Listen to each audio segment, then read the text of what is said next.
नमस्कार मित्रांनो, अभ्यासट्री या यूट्यूब चॅनलमध्ये आपल्या सर्वांचं स्वागत आहे आणि आत्ताच्या या क्षणाची ही ब्रेकिंग न्यूज आम्ही घेऊन आलेलो आहोत मित्रांनो. महाराष्ट्र राज्य परीक्षा परिषद पुणे म्हणजे आपल्या टी-ई-टीच्या अधिकृत वेबसाईटवरती हे जाहीर प्रकटन करणारं हे पत्र आपल्याला या ठिकाणी मिळालेलं आहे आणि उद्या होणारी जी टी-ई-टीची परीक्षा आहे ती मित्रांनो रद्द करण्यात आलेली आहे. महाराष्ट्र राज्य परीक्षा परिषद मार्फत 28 जून 2026 रोजी संपूर्ण महाराष्ट्र राज्यात एकूण 1028 केंद्रावर शिक्षक पात्रता परीक्षा म्हणजे टी-ई-टी 2026 घेण्याचे प्रस्तावित होते. नीट 2026च्या परीक्षेमधील गैरप्रकार लक्षात घेऊन महाराष्ट्र राज्य परीक्षा परिषदेच्या वतीने सुरक्षिततेच्या सर्व उपाययोजना केलेल्या होत्या. तथापि आज दिनांक 27 जून 2026 रोजी पहाटेच्या सुमारास गोपनीय माहितीच्या आधारे भिवंडी येथे काही इसमांकडे या प्रश्नपत्रिकेबद्दल माहिती असल्याचे समजल्याने भिवंडी पोलीस यांनी सदर ठिकाणी धाड घातली. यानंतर तपासणीसाठी महाराष्ट्र राज्य परीक्षा परिषदेच्या अधिकाऱ्यांना बोलवून तातडीने पडताळणी केली असता सदर इसमांकडे शिक्षक पात्रता परीक्षा जून 2026 परीक्षेच्या प्रश्नपत्रिकेतील काही प्रश्न समान असल्याचे आढळून आल्याने भिवंडी पोलीस ठाण्यात गुन्हा नोंदवण्यात आलेला आहे.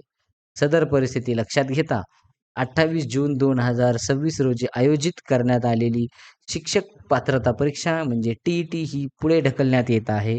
कोणत्याही परिस्थितीत परीक्षा पूर्ण पारदर्शकपणेच व्हावी हा परीक्षा परिषदेचा आग्रह असल्याने याबाबत सखोल चौकशी होणे गरजेचे वाटत असल्याने ही परीक्षा पुढे ढकलण्यात येत आहे.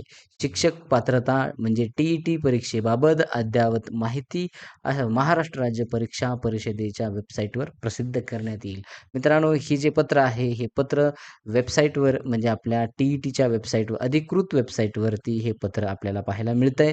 आणि मित्रांनो, आज खूप सारं जरी आपल्याला वाटत असेल की खूप मोठं नुकसान या ठिकाणी झाले, कारण बरेच कॅन्डिडेट बरेच विद्यार्थी हे आपल्या सेंटरवरती म्हणजे केंद्रावर गेलेले आहेत. परंतु मित्रांनो, असा प्रकार जर होत असेल तर आपण ही परीक्षा न दिलेली बरी आहे. त्यामुळे पुढे नक्कीच काही दिवसानंतर ही परीक्षा परत एकदा होईल.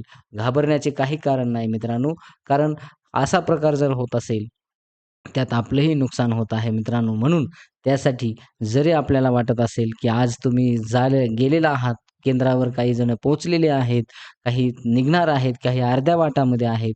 परंतु हे नुकसान झालेलं परवडलं मित्रांनो, थोडंसं सहन करायचं. परंतु हे जे असा जो गैरप्रकार आहे, तो प्रकार हा निंदनीय आहे. खरंच या प्रकाराचा या ठिकाणी निषेध व्यक्त करू इच्छितो.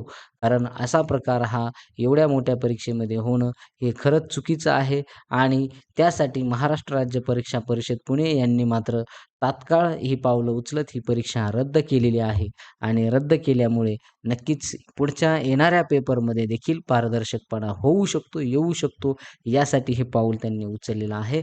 आणि मित्रांनो, आपण जरी या ठिकाणी लक्षात घ्या, जरी गेलेला असला तरी सुद्धा घरी परत यावं. कारण या ठिकाणी आपण नुकसान आपलं झालेलं आहे. आर्थिक नुकसान झालेलं आहे. परंतु मानसिक नुकसान पुढे होण्या या ठिकाणी परीक्षा परिषदेने ही परीक्षा रद्द करण्याचं मनावर घेतलेलं आहे आणि याची पुढची जी काही तारीख आहे ती देखील आपल्याला कळून येईल. धन्यवाद मित्रांनो. Thank you so much.